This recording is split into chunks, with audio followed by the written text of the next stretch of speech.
নমস্কার বন্ধুরা, পূজাস মিনি কিচেনে সকলকে স্বাগত জানাই। আশা করি সকলে ভালো আছেন, সুস্থ আছেন। হাজির হয়েছি নতুন একটি রেসিপি নিয়ে। আমেজ দিনে বানিয়ে নিতে পারেন আমার মতো করে কলমি শাক ভাজা, যা খেতে গরম ভাতের সাথে দারুণ টেস্টি। আশা করি আপনাদেরও ভীষণ ভালো লাগবে। আমার এই চ্যানেলে ঘরোয়া রেসিপি সহজে দেখিয়ে থাকি, যা আপনাদের নিত্য প্রয়োজনে লাগবে। চলুন শুরু করা যাক আজকের রেসিপি। কলমি শাক ভাজা বানানোর জন্যে এখানে 2 আঁটি কলমি শাক নিয়ে নিয়েছি। কলমি শাকগুলো বাজার থেকে কিনে নিয়ে আসা। কলমি শাকগুলোকে বেছে নেব। যেহেতু শাকগুলো বাজার থেকে কিনে নিয়ে আসা, সেই জন্যে বাঁধা অবস্থায় আছে। তার জন্য একটা ছুরি দিয়ে বাঁধাগুলোকে কেটে দেবো। প্রথমেই একটা আঁটির বাঁধা কেটে দেবো। কেটে দেওয়ার পর ভালো করে বেছে নেব। এই শাকগুলো বাছা হয়ে গেলে আর একটা শাকের আঁটির বাঁধা কেটে দিয়ে ওটাকেও বেছে নেব। দেখুন এখানে আমি পাতাগুলোকে বেছে নিচ্ছি আর ডাঁটিগুলোকে ফেলে দিচ্ছি। এখানে পাতাগুলোকে ভালো করে এপিঠ আর ওপিঠ দেখে নিতে হবে, যাতে কোনোভাবে কোনো পোকা বা পোকার জাল নোংরা না থেকে যায়। এখানে যেহেতু শাকগুলো ভাজা করব, সেই জন্য শুধু পাতাগুলোই নেব আর ডাঁটিগুলো সব ফেলে দেবো। দেখুন এইভাবে বেছে নেব। বন্ধুরা, একবার এইভাবে কলমি শাক বানিয়ে দেখুন, ভীষণ ভালো লাগবে গরম ভাতের সাথে। বানানোও সহজ আর খুব কম দামেও বাজার থেকে কিনে নিয়ে আসা যায়। এই কলমি শাক জলেতেও হয় আবার ডাঙাতেও হয়। এই কলমি শাকটা জলেতে হয়েছে, সেই জন্য ভালো করে দেখে নিতে হবে, এতে ছোট ছোট পানাও থাকতে পারে। কলমি শাকে হলুদ পাতা আর জালি পাতা ভালো করে বেছে নিয়েছি। একটা আঁটি বাছা হয়ে গেছে প্রায়। এবারে আর একটা আঁটি কেটে বেছে নেব। যেহেতু শাক বাছতে অনেক টাইম লাগে, তার জন্যে ভিডিওটি অনেক বড় হয়ে যাবে, সেই জন্যে ফিরে আসছি আর একটা বেঁধে রাখা আঁটি বেছে নিয়ে। এখানে 2 আঁটি শাক ভালো করে বেছে নিয়েছি। তারপর 2-4 বার জল দিয়ে শাকগুলো না কেটে ভালো করে ধুয়ে নিয়েছি। দেখুন কতটা পরিষ্কার হয়েছে। এইভাবে যে কোনো শাক কাটার আগে ভালো করে যদি গোটা অবস্থায় ধুয়ে নেওয়া যায়, তাহলে ভালো পরিষ্কার হয়। হওয়ার পর একটা ঝুড়িতে জল ঝরাতে দিয়ে দেবো। জলটা ঝরে গেলে শাকগুলোকে যতটা পারবো কুচি করে কেটে নেব। ফিরে আসছি শাকগুলো কাটার পর। ফিরে আসলাম শাকগুলো কাটার পর।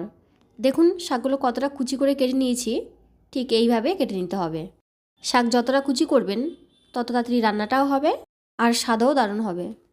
কলমি শাক ভাজার জন্যে এখানে 5-6টা রসুন থেঁতো করে নিয়েছি। সাথে নিয়েছি 2টো শুকনো লঙ্কা আর একটা কাঁচা লঙ্কা। রসুন আর শুকনো লঙ্কা এই দুটো ফোড়নে ব্যবহার করব।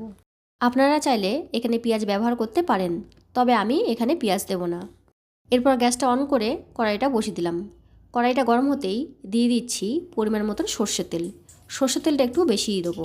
তেলটা গরম হতেই দিয়ে দেবো 2টো শুকনো লঙ্কা আর থেঁতো করা রসুন। রসুন আর শুকনো লঙ্কা তেলের সঙ্গে ভেজে নেব। এখানে রসুনটা বেশিক্ষণ ভাজবো না, বেশি ভাজলে এর টেস্টটা অন্যরকম হয়ে যাবে।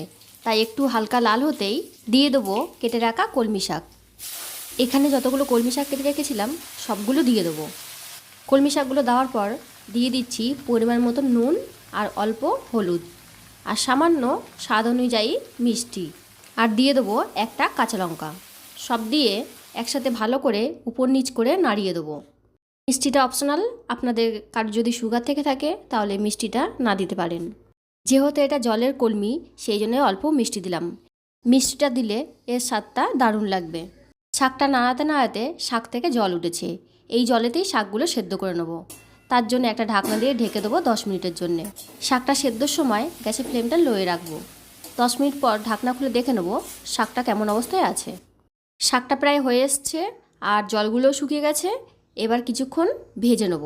ভাজার সময় গ্যাসের ফ্লেমটা মিডিয়ামে রাখবো। আমার চ্যানেল এখনও সাবস্ক্রাইব না করা থাকলে চ্যানেলটি সাবস্ক্রাইব করার অনুরোধ রইল। আর পাশে থাকা বেল আইকনটি ক্লিক করে অল নোটিফিকেশন অন করবেন, যাতে আমি যখনই কোনো নতুন ভিডিও আপলোড করব তখন তার নোটিফিকেশন আপনাদের কাছে পৌঁছায়। আপনাদের একটা সাপোর্ট আমাকে আরও নতুন নতুন ভিডিও বানানোর উৎসাহ জাগিয়ে তুলবে। আশা করি আপনারা আমার সাথে থাকবেন, পাশে থাকবেন। কেমন লাগলো আমার এই সহজ সরল রেসিপি ভিডিওটি পুরোটা দেখে কমেন্টে জানাবেন। ভালো লাগলে লাইক করবেন আর প্রচুর শেয়ার করবেন, যাতে অন্য বন্ধুরাও এই সহজ রেসিপি দেখার সুযোগ পায়। রেসিপিটি হয়ে গেছে। এবার গ্যাসের ফ্লেমটা অফ করে একটা পাত্রে নামিয়ে নেব। দেখুন কত সহজেই তৈরি হয়ে গেল এই কলমি শাক ভাজা। বন্ধুরা, আপনাদের কাছে একটা অনুরোধ, আপনারা এইভাবে একবার কলমি শাকটা ভেজে দেখুন, আশা করি ভীষণ ভালো লাগবে। আবারও চলে আসবো অন্য কোনো নতুন ভিডিও নিয়ে। ততক্ষণ সুস্থ থাকবেন, ভালো থাকবেন। ভিডিওটি দেখার জন্যে সকলকে অনেক ধন্যবাদ।